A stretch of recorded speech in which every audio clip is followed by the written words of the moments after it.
Assalamualaikum. I am Muhammad Naveed Akhtar from New Messina Science Secondary School. Today we can discuss physics. Topic है हमारा आज का law of conservation of momentum. और law of conservation of momentum हमने पहले lecture में भी discuss किया था, उससे पहले में भी डिस्कस किया था। उससे पहले वाले में तो जस्ट हमने डेफिनेशन के बारे में डिस्कस किया था। पिछले लेक्चर में हमने डिस्कस किया था उसके एक एग्जांपल को जिसमें दो स्फीयर्स हमारे पास थे और हमने साबित किया था कि उनका जो मोमेंटम है वो दोनों का क्या था, कांस्टेंट था। और आज हम उसकी नेक्स्ट एग्जांपल को डिस्कस करने वाले हैं जिसमें हमारे पास शामिल है एक सिस्टम, जिस सिस्टम का जो हिस्सा है वो दो चीजें हैं, एक गन है और दूसरी बुलेट है। और डेफिनेशन जो इसकी थी उसको हम रिपीट करते जाएं कि एक ऐसा आइसोलेटेड सिस्टम है जिसके अंदर दो या दो से ज्यादा अजसाम का जो मोमेंटम है वो अगर कांस्टेंट हो उसे हम कहते हैं law of conservation of momentum. उससे रिलेटेड आज हम दो अजसाम की बात करेंगे। उन्होंने मिलकर एक सिस्टम बनाया हुआ है और उनका system law of conservation of momentum के तहत कांस्टेंट है या नहीं है, इसको हम डिस्कस करते हैं। तो सबसे पहले डेफिनेशन पर नजर दौड़ाते हैं कि the momentum of an isolated system of two और more than two interacting bodies remains constant. For example हमारे पास सिस्टम है गन और बुलेट का। फॉर एग्जांपल अब गन और बुलेट मिलकर एक सिस्टम बनाते हैं। गन ना हो बुलेट किसी काम की नहीं है, एज अ स्टोन आप इस्तेमाल कर सकते हैं। अगर बुलेट नहीं है आपके पास गन है, एज अ स्टिक इस्तेमाल कर सकते हैं। लेकिन जब दोनों मिलकर एक वर्क डन करते हैं, एक कमाल का वर्क डन करते हैं, वो जब सिस्टम कंप्लीट होगा तभी होगा। अगर उनमें से एक भी मिस है तो आपका सिस्टम कंप्लीट नहीं है, तो वो उस तरह वर्क आपको आउटपुट नहीं दे सकता जिस तरह आप उसे तवक्को कर सकते हैं। तो जिस तरह हमने बात की है, bullet without gun as a stone, एक स्टोन के तौर पर काम करता है, और गन जो है बगैर बुलेट के एक स्टिक के तौर पर आप इस्तेमाल कर सकते हैं और उससे आप कोई तवक्को नहीं कर सकते। तो फर्ज करें हमारे पास एक सिस्टम है गन और बुलेट का। अब फायर करने से पहले इस सिस्टम में मौजूद दोनों चीजें रेस्ट में हैं। बिफोर फायर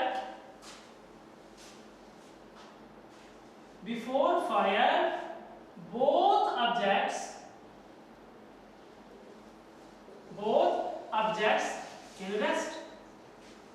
अगर ये दोनों रेस्ट में हैं तो इनकी वेलोसिटी क्या होगी, जीरो होगी।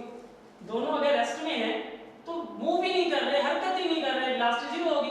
अगर वेलोसिटी जीरो है तो मोमेंटम क्या होगा, मोमेंटम भी ऑलरेडी जीरो होगा। क्यों? मोमेंटम की हमने डेफिनेशन पढ़ी कि किसी जिस्म में उसके मास और वेलोसिटी की वजह से मौजूद हरकत को मोमेंटम कहते हैं। अब जब हरकत ही नहीं है, मूवमेंट ही नहीं है, मोशन ही नहीं है जिस्म के अंदर, तो मोमेंटम कैसे पैदा होगा? अगर वेलोसिटी जीरो है तो मोमेंटम भी जीरो होगा। तो before fire both object in rest, so momentum of system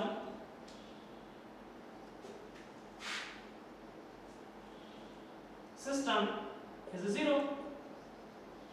fire करने से पहले उस पूरे सिस्टम का जो मोमेंटम होगा वो जीरो होगा।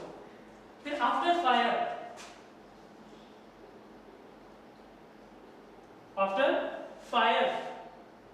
Late mass of bullet is small m and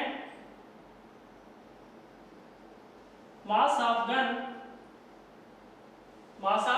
gun capital M and have velocities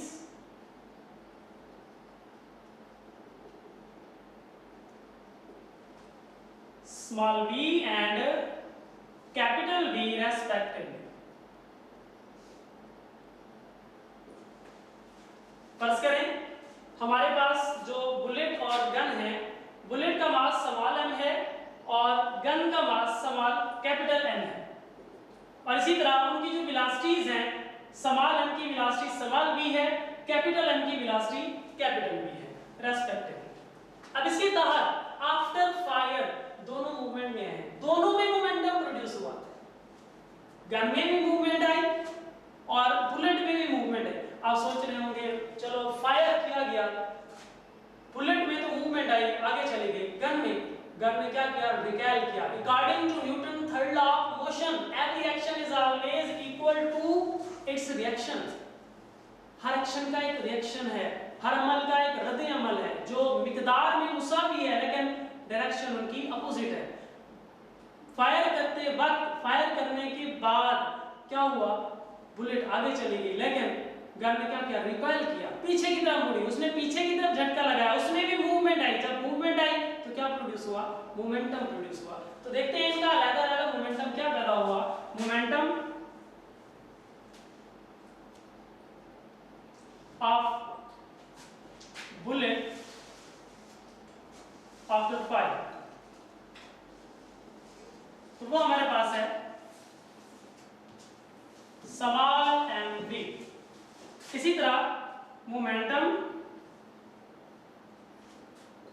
of gun after fire, capital mv। ये हमारे पास उस सिस्टम जिसमें दो अजसाम शामिल थे, बुलेट और गन, उनका अलग-अलग मोमेंटम आ गया, लेकिन हमें उनका अलग-अलग मोमेंटम नहीं चाहिए। हम बात कर रहे हैं सिस्टम की, तो हमें उस पूरे सिस्टम का मोमेंटम चाहिए। तो पूरे सिस्टम का जो मोमेंटम है, total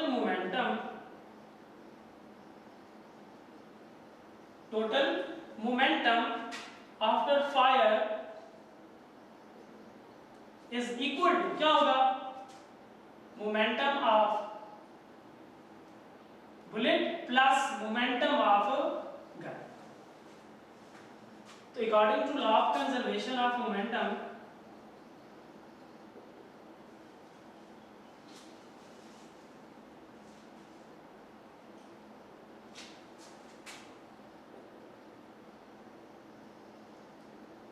according to law of conservation of momentum, law of conservation of momentum क्या था, हम पहले भी डिस्कस कर चुके हैं कि किसी ग्रुप में मौजूद किसी बाउंड्री के अंदर दो या दो से ज्यादा अजसाम में पैदा होने वाला मोमेंटम क्या होता है, कांस्टेंट होता है।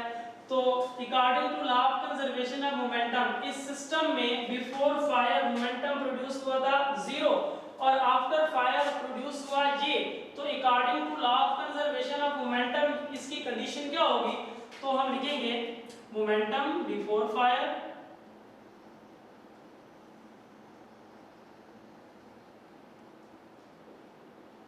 is equal to total momentum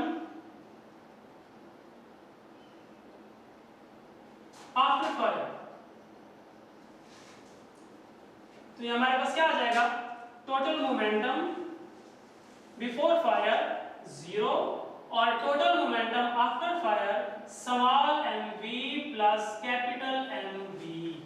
यहां से अगर आप वेलोसिटी फाइंड करना चाहते हैं कि गन ने कितना रिकॉइल किया, कितना उसने पीछे की तरफ मूवमेंट की, तो आप फाइंड आउट कर सकते हैं। स्मॉल mv को इधर ले आए, इधर आकर माइनस का हो जाएगा is equal to capital mv, आपके पास v आ जाएगा minus small mv over capital v।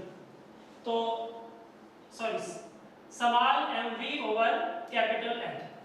तो ये हमारे पास वेलोसिटी है किसकी, गन की। जब फायर किया गया, बुलेट ने तो आगे मूवमेंट की, लेकिन गन ने पीछे रिकॉइल किया, पीछे झटका लगाया, उसमें जो मूवमेंट आई उसकी वेलोसिटी इतनी थी minus mv over capital m। अब ये माइनस क्या शो कर रहा है, माइनस शो कर रहा है कि गन और बुलेट की जो डायरेक्शन है, मूवमेंट है, वो क्या है, अपोजिट है। कि बुलेट की और डायरेक्शन थी, गन की और डायरेक्शन थी। तो ये हमारा इसका टॉपिक था, law of conservation of momentum था, जिसकी सेकंड एग्जांपल थी। अच्छे तरीके से तैयार करना है, प्रिपेयर करना है। अस्सलाम वालेकुम।